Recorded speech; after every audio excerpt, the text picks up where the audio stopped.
ನೀನು ಪ್ರೀತಿ ಮಾಡುವವರು ಸಣ್ಣ ಮಾತಿಗಾಗಿ ನಿನ್ನ ಜೊತೆ ಮಾತು ಬಿಟ್ಟಿದ್ದಾರಾ? ಹಾಗಾದರೆ ಇಲ್ಲಿ ಕೇಳು. ನೀನು ಏನು ಮಾಡುತ್ತಿದ್ದೀಯಾ ಈಗ ಎಂದು ನಾನು ಹೇಳುವೆ. ಪದೇ ಪದೇ ಮೊಬೈಲ್ ಚೆಕ್ ಮಾಡುತ್ತೀಯಾ? ಅವರ ಫೋನ್ಗಾಗಿ ಕಾಯುತ್ತೀಯಾ? ಅವರ ಮೆಸೇಜ್ಗಾಗಿ ಕಾಯುತ್ತಿರುತ್ತೀಯಾ? ಅವರ ವಾಟ್ಸಪ್ ಸ್ಟೇಟಸ್ ಚೆಕ್ ಮಾಡುತ್ತೀಯಾ? ಆನ್ಲೈನ್ನಲ್ಲಿ ಇದ್ದಾರಾ ಎಂದು ನೋಡುತ್ತಾ ಇರುತ್ತೀಯಾ? ನೀನು ಹಾಕಿದ ಸ್ಟೇಟಸ್ ನೋಡಿದ್ದಾರಾ ಅಂದು ಪರೀಕ್ಷಿಸುತ್ತೀಯಾ?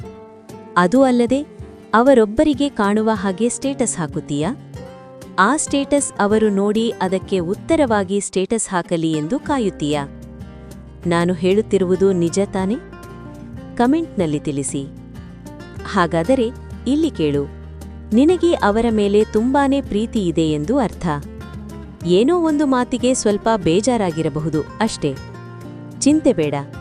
ಒಂದೆರಡು ದಿನ ಸುಮ್ಮನೆ ಇರು. ನಿನಗೆ ಸಮಾಧಾನ ಆದ ಮೇಲೆ ನೀನೇ ಅವರನ್ನು ನಿಧಾನವಾಗಿ ಮಾತನಾಡಿಸು. ಅವರು ಕೂಡ ನಿನ್ನ ಮಾತಿಗಾಗಿಯೇ ಕಾಯುತ್ತಿರುತ್ತಾರೆ. ನಿಮ್ಮಿಬ್ಬರದು ಬಿಡಿಸಲಾಗದ ಬಂಧ. ನೀವು ಒಬ್ಬರನ್ನೊಬ್ಬರೂ ಬಿಟ್ಟು ಇರುವುದಿಲ್ಲ.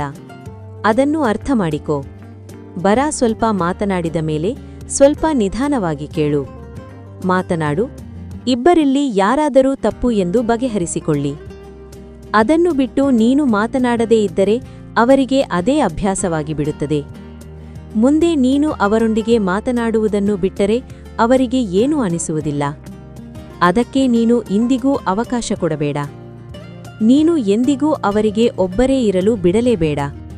ಜಗಳ ಮಾಡು ಮತ್ತೆ ನೀನೇ ಮಾತನಾಡಿಸು. ಬೆನ್ನಿಗೆ ಬಿದ್ದ ಬೇತಾಳದ ಹಾಗೆ ಅವರ ಹಿಂದೆ ನೀನು ಯಾವಾಗಲೂ ಇರಬೇಕು. ಆವಾಗಲೇ ನಿಮ್ಮಿಬ್ಬರ ಪ್ರೀತಿ ಗಟ್ಟಿಯಾಗಲು ಸಾಧ್ಯ.